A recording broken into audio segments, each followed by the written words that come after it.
पिछले एपिसोड में हमने देखा कि कार्तिक के रूम का डोरबेल बजता है। करण दरवाज़ा खोलता है तो उसके सामने एक बहुत ही खूबसूरत लड़की खड़ी होती है। उसने ब्लैक कलर का वन पीस शॉर्ट ड्रेस पहन रखा था। उसके हाथों में फूलों का एक बड़ा सा गुलदस्ता था। वो कोई और नहीं बल्कि मारिया ही थी। करण उस लड़की को एक नज़र देखता है तो देखता ही रह जाता है। लड़की वैसे काफ़ी खूबसूरत थी। जब करण दरवाजे पर भूत बना खड़ा था, कुछ बोल नहीं रहा था, तो उसे देखकर कार्तिक ने अंदर से करण को आवाज़ देते हुए कहा, करण कौन है? तभी करण अपने सेंस में आता है। उसने मारिया को वेलकम करते हुए अंदर बुलाता है। मारिया जब अंदर आती है तो उसे देखकर कार्तिक हैरान था। मारिया ने स्माइल के साथ कार्तिक को अंग्रेजी में कहा, hello mister Saxena, how are you? आप जब लास्ट मीटिंग में नहीं आए थे तो हमें पता चल गया कि आपकी तबीयत बहुत ज़्यादा ख़राब है। कार्तिक ने भी उसे अंग्रेजी में जवाब देते हुए बिना किसी भाव के कहा, अब मैं ठीक हूँ, आप मेरी इतनी चिंता मत कीजिए। आज मैं दोपहर की मीटिंग में ज़रूर आऊँगा और ये हमारी फाइनल और लास्ट मीटिंग होगी। मारिया अपने साथ जो गुलदस्ता लेकर आई थी, वो गुलदस्ता उसने कार्तिक की ओर बढ़ा दिया। कार्तिक ने मारिया से गुलदस्ता लिया और थैंक यू बोलकर उसे बैठने के लिए बोलता है। फिर उसे पूछता है कि वो क्या लेंगे, ठंडा या गर्म। मारिया ने कॉफ़ी के लिए कहा तो कार्तिक ने अनुराधा को कॉफ़ी लाने के लिए बोला। अनुराधा जाकर किचन में अपनी भाभी से कॉफ़ी बनाने के लिए कहती है। कुछ ही देर में सृष्टि मारिया के लिए एक ट्रे में कॉफ़ी लेकर आती है, उसे देती है, फिर कार्तिक की बाजू में बैठ जाती है। मारिया ने सृष्टि को देखते हुए कहा, आपकी सर्वेंट काफ़ी ज़्यादा खूबसूरत है। सृष्टि जो कि कार्तिक के बाजू में ही बैठी हुई थी, अब उसे गुस्सा आने लगा। उसने गुस्से से मारिया को घूरते हुए देखा। इससे पहले कि सृष्टि कुछ बोल पाती, मारिया ने अपनी बात को आगे बढ़ाई और कहा, लेकिन मिस्टर सक्सेना, आपने अपने नौकरों को कुछ ज़्यादा ही सिर पर चढ़ाया हुआ है। आपके सर्वेंट आपकी बराबरी में आकर बैठते हैं। इन्हें इतनी भी तमीज़ नहीं कि मालिक के बराबर में नहीं बैठा जाता। सृष्टि का तो अब पारा हाई हो चुका था। सृष्टि के कुछ कहने से पहले ही कार्तिक ने कहा, मिस मारिया, ये आपको किस एंगल से नौकरानी नज़र आती है? ये सर्वेंट नहीं, मेरी वाइफ है। कार्तिक की बात सुनकर मारिया को बिल्कुल भी अच्छा नहीं लगता। उसने उतरते हुए चेहरे से कहा, I am sorry mister Saxena, मुझे नहीं पता था कि ये आपकी वाइफ है। उसने सृष्टि को एक नज़र देखते हुए कहा, वैसे आप दोपहर की मीटिंग में आ रहे हैं ना? मारिया जिस अंदाज में कार्तिक को देखकर बातें कर रही थी, सृष्टि को बिल्कुल भी अच्छा नहीं लगा। उसने फिर थोड़ा गुस्से में अपने आप से बड़बड़ाते हुए धीरे से कहा, मीटिंग दोपहर को होने वाली है और ये अभी से बुलाने आ गई। लगता है इन्हें देखे बिना इसे चैन नहीं पड़ता। फिर उसने कार्तिक को देखते हुए कहा, कार्तिक, इसे बोलो कि अभी के अभी यहाँ से दफ़ा हो जाए, नहीं तो गरम गरम कॉफ़ी में इसके शक्ल पर उड़ेल दूंगी। सृष्टि ने कार्तिक से कहा तो बीच में ही मारिया ने अंग्रेजी में पूछा, तुम क्या बोल रही हो? मुझे कुछ समझ में नहीं आ रहा है, क्या तुम इंग्लिश में बोल सकती हो? सृष्टि ने धीरे से कहा, क्यों नहीं चुड़ैल, तुझे तो मैं तेरे ही भाषा में समझाऊंगी। फिर सृष्टि ने भी इंग्लिश में कहा, इन्हें मीटिंग में जाना होगा तो वो चले जाएंगे, अभी इन्हें आराम करना है, तुम यहाँ से दफ़ा हो जाओ। सृष्टि की बात सुनकर मारिया को काफ़ी बेइज्जती महसूस हुई। वो गुस्से में खड़ी होती है और वहाँ से गुस्से में चली जाती है। तभी वहाँ खड़ा करण बोलता है, वाह भाभी, क्या बात है, अब दोबारा कभी यहाँ कदम रखने की हिम्मत नहीं करेगी। यहाँ क्या, मेरे ख्याल से तो अभी यह अंग्रेजी बिल्ली कार्तिक सर से बाहर भी बात नहीं करेगी, दूर ही रहेगी।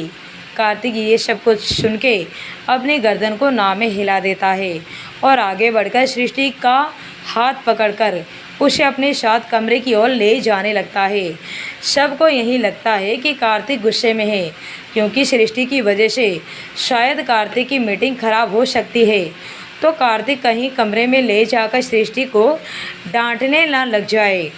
सृष्टि को भी कार्तिक से डर लग रहा था कि कहीं उसने जोश में आकर कुछ ज़्यादा ही तो नहीं बोल दिया और अगर उसकी वजह से कार्तिक की मीटिंग खराब हुई तो कार्तिक उसे ज़रूर डांटने वाला है। लेकिन वो कुछ बोल पाती उससे पहले ही कार्तिक सृष्टि का हाथ पकड़कर उसे कमरे में ले जाता है और कमरे का दरवाज़ा बंद कर देता है। सृष्टि को दरवाजे से लगा देता है। सृष्टि डरते हुए कार्तिक को देख रही थी और सृष्टि कार्तिक से इस वक्त इतना डर रही थी कि डर की वजह से उसके होंठ कांप रहे थे। कार्तिक एकटक से सृष्टि की कत्थई आंखों में देख रहा था और सृष्टि कार्तिक की नीली आंखों में देख रही थी। तभी कार्तिक की नज़र सृष्टि के कांपते हुए होठों पर जाती है और सृष्टि के होठों को देखकर कार्तिक का गला सूखने लगता है और फिर कार्तिक बिना वक्त गवाए अपने दोनों हाथों से सृष्टि के चेहरे को थाम लेता है और अपने सुलगते हुए होठों को सृष्टि के कांपते हुए होठों पर रख देता है। कार्तिक के अचानक से किस करने पर सृष्टि तो जैसे शौक में ही चली गई। कार्तिक बहुत ही प्यार से सृष्टि के होठों को किस कर रहा था। कार्तिक का एक हाथ सृष्टि के गाल पर था तो दूसरा हाथ उसके कमर में डालकर उसे खुद से चिपका लेता है और बहुत ही शिद्दत के साथ सृष्टि के होठों को चूमने लगता है। कुछ देर किस करने के बाद फिर उसने उसके निचले होठों को चूमना शुरू किया और कार्तिक किस करते हुए सृष्टि के होठों को हल्के से बाइट कर रहा था। बाइट के साथ ही सृष्टि अपने सेंस में आती है। उसने कार्तिक के सीने पर अपने दोनों हाथ रखकर कार्तिक को अपने आप से दूर धकेल देती है। कार्तिक सृष्टि में इतना खोया हुआ था कि कार्तिक की पकड़ सृष्टि पर ढीली ही थी, इसलिए कार्तिक सृष्टि से आसानी से अलग हो जाता है। सृष्टि ने गुस्से में लगभग चिल्लाते हुए कहा, आपकी हिम्मत कैसे हुई मुझे छूने की? सृष्टि की बात सुनकर कार्तिक ने अपनी मुट्ठी कस ली। सृष्टि आगे कुछ बोल पाती उससे पहले ही कार्तिक ने गुस्से से सृष्टि को देखा और उसकी आंखों में झांकते हुए कहा, हिम्मत तो तुमने अभी देखी ही नहीं है वाइफी। सृष्टि डर से अपने कदम पीछे लेने लगती है। उसे एहसास हो चुका था कि उसने अभी अभी ये क्या कह दिया। कार्तिक अपने कदम सृष्टि की तरफ बढ़ा देता है। कार्तिक 2 कदम में ही सृष्टि के पास पहुंच जाता है। उसके कमर में हाथ डालकर खुद से उसे चिपका लेता है। एक हाथ सृष्टि की कमर में होता है तो दूसरा हाथ उसने सृष्टि के बने जूड़े को खोल देता है। बालों को मुट्ठी में भरकर गुस्से में हर एक शब्द को चबाते हुए कार्तिक ने कहा, मेरी हिम्मत देखनी है वाइफी। सृष्टि कुछ बोल पाती उससे पहले ही कार्तिक ने फिर से सृष्टि के होठों को अपने मुंह में भर लिया। कार्तिक जो कि अब तक बहुत ही सॉफ्टली प्यार से उसे किस कर रहा था, अब बहुत ही ज़्यादा रूडनेस और पैशनेट किस करने लगा। कार्तिक बहुत ही ज़ोर ज़ोर से सृष्टि के होठों को स्मूच करके खींच रहा था। कार्तिक सृष्टि के होठों को किस करने में इस तरह लगा हुआ था जैसे सदियों का प्यासा आज अपना प्यास बुझा रहा हो। कार्तिक बहुत ही जुनून के साथ उसके होठों को चूम रहा था। अब तो सृष्टि को भी दर्द महसूस होने लगा। उसने अपने आप को कार्तिक से छुड़ाने की बहुत कोशिश कर रही थी।